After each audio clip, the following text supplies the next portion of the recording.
What's up, YouTube? This is the real reason why I got cut from the NFL.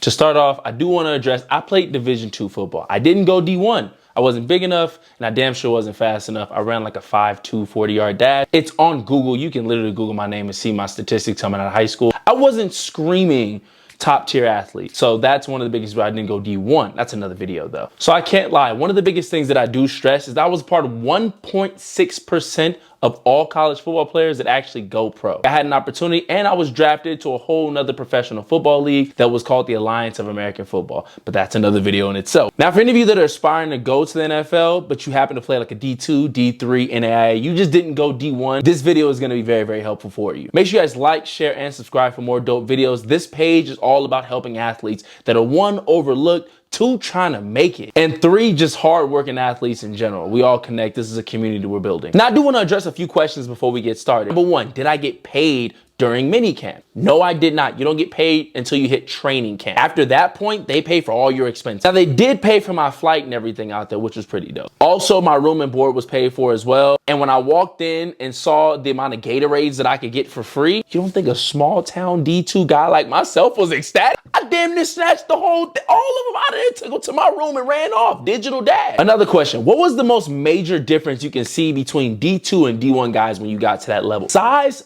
of the linemen. Skill positions aren't that big of a difference, to be real with you. The biggest difference is offensive line and defensive line. Those dudes are giants compared to D1 and D2, bro. But the skill position, it's interchangeable. The top of D2 can go to top of D1 and start. Skill position wise. Not offensive linemen and defensive linemen. Them dudes are really corn-fed and they are mythical beings. Another question, if you don't get drafted, is it over for you? No. There's so many other opportunities to get picked up for the NFL, but that's discussed later on in the video. If you guys made it this far in the video, make sure you guys like, share, and subscribe for more dope content. This is a page and a home for all athletes. Another question people ask, what position do you play? When I went in, I was a linebacker / safety, but I play all linebacker positions. That's one thing you always want to do at any tryout, whether you're looking to try out for college, high school, Pop Warner, NFL. You play every position possible. I went in as a linebacker.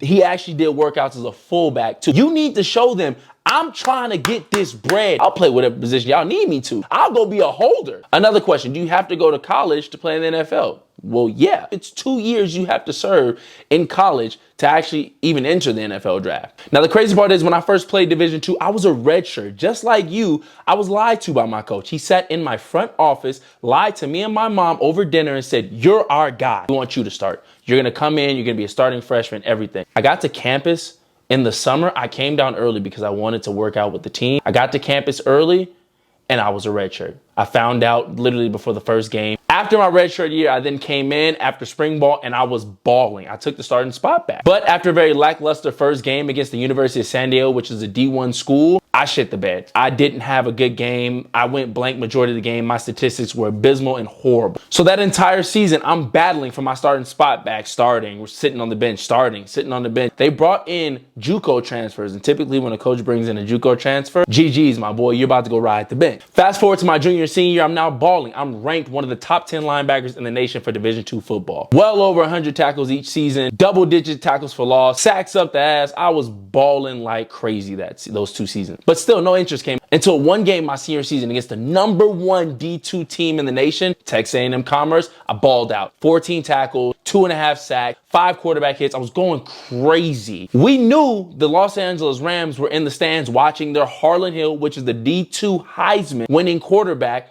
just have a field day. They scheduled us for homecoming, guys. So y'all know what that means. They looking to put up 65 on us. I mean, they only put up 63, but we put up 12. Y'all get it? We ball. Hey, so the draft gets here. And in the back of my mind, I know I'm not getting drafted. I'm praying for a mini camp invite, or at least at best a training camp invite. So the way it goes on draft day is you have your draft picks, which is, you know, the rounds we see on TV. Then you have the draft picks that we don't see on TV, where they just call the guys, hey, we want you to come play. Then directly after the draft, you have free agent signings. These are guys that almost got drafted, but they say, you know what, we're just going to sign you to this amount of money. We want to bring you in, but we didn't want to waste a draft pick on you because draft picks do cost for them. Then you have training camp invites. Those guys literally just get brought out to training camp where everyone is there. rookies, vets, all those guys that you have to go compete and see if you can take a spot. Then you have mini camp, which is what I got invited to. Mini camp is where they bring in the guys from the previous season that didn't get a lot of burn, but the rookies and guys that are hopefuls. They bring those guys in and they compete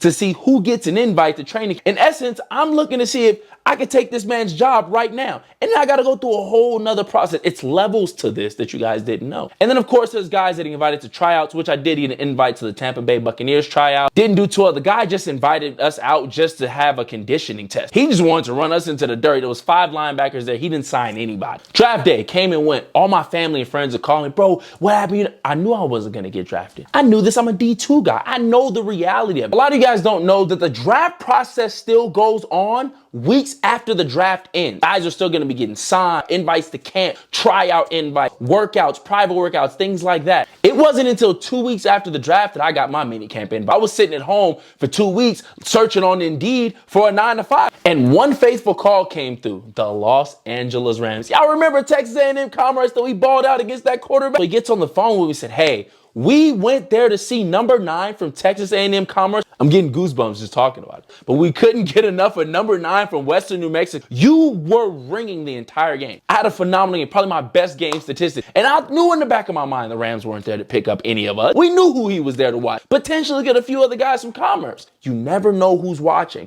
Always ball out in any chance you get. He says, hey, I want to bring you out for minicamp. We're going to send over all the details. We're going to get you on a flight, all these things to get you out here to try out. We want to see what you can do against some better competition. I am ecstatic. To most guys, D1, who are already lined up with the opportunities they have, I know a bunch of D1 guys. Oh, I got a minicamp invite. I just got a minicamp invite. It's cool. Some guys I knew had 5 minicamp invites because you can choose who you want to go to. If you're not drafted, you get to pick the team that you want to play for. That's kind of the perks of not being drafted. Me personally, I want to get drafted. So minicamp is 3 days. I spent 3 days with the Los Angeles Rams, bumped shoulders with a lot of guys. Listen, when they handed me that playbook, because they give you the most basic plays. They want to see how you operate within their system, and they want to see if you can grasp the concept. And I'm going to tell y'all right now, coming from Division II to the NFL, it's like speaking Arabic and English. The shapes, symbols, numbers, numbering system, names, all that just changes. And you have to learn that like that. You got to be able to learn it and then regurgitate it on the field and still make plays confidently. Now, I'm not giving any excuses. I didn't do enough to show that I could take someone else's job. Ultimately, that's what it came to. That is the real reason why I got cut from the NFL. I did not do enough when the lights were flashing and all the coaches were watching to take someone else's spot. That's what Wade Phillips told my agent. He just didn't do enough to take this guy's spot. So we're going to pass on him. Good luck in the future for him. And for me, it's not like I thought my dream was over. But 1.6% of all college athletes even touch the pros. 1.6 of all D1, D1 AA, D2, D3, NAIA, JUCO, 1.6% of them actually touch the NFL.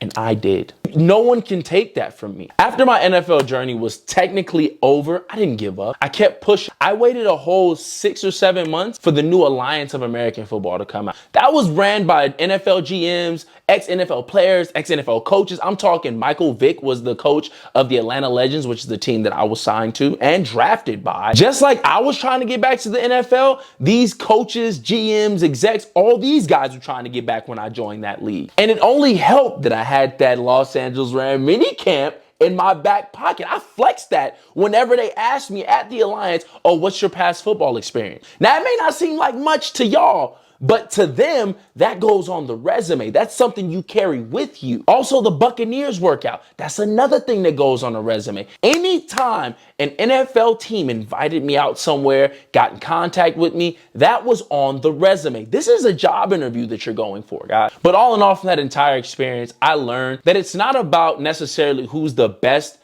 at the time, it's who's the best for this team. Because there's a lot of guys that, yes, I do feel like that I was better than. Was I salty that I didn't get picked up? Yes, in the beginning. But now that I've grown up and matured, I see what it was. I didn't do enough at that moment to prove that I was better than those guys. There were guys there who I had a way better pro day than. 25 reps on the bench press, 225, a 38-inch vertical, a 4.5 40-yard dash, 10'5" broad jump. I put up a lot of great numbers. Physically and athletically, I was ready to play. It's just up here mentally, That's another aspect of the game that no one talks about. And even when I was redshirting and I wasn't playing, that's another reason why I wasn't playing, is because I couldn't grasp the playbook. It wasn't that I was physically not good enough, because I was bigger, faster, stronger than the guys at my Division II, and I still rode the bench. Only because I couldn't take that playbook and put it onto the field of play. I couldn't get a sack because I couldn't figure out which hole to hit. I couldn't get a tackle for losses. I couldn't tell when we were going Ringo or Liz, Lucky or Rip. I couldn't tell you that. And to put it into perspective, I was the signal caller. How it ended for me is it ended and I realized that I needed to find something else. That's why I do boxing now. Now I control my future. I control my money. I control what fights I get. In football, you don't get that. There's a panel of coaches and a panel of execs that tell you whether you're good enough. And I got tired of the runaround. So I hope you guys enjoyed this video. Make sure you guys like, share, and subscribe for more dope content.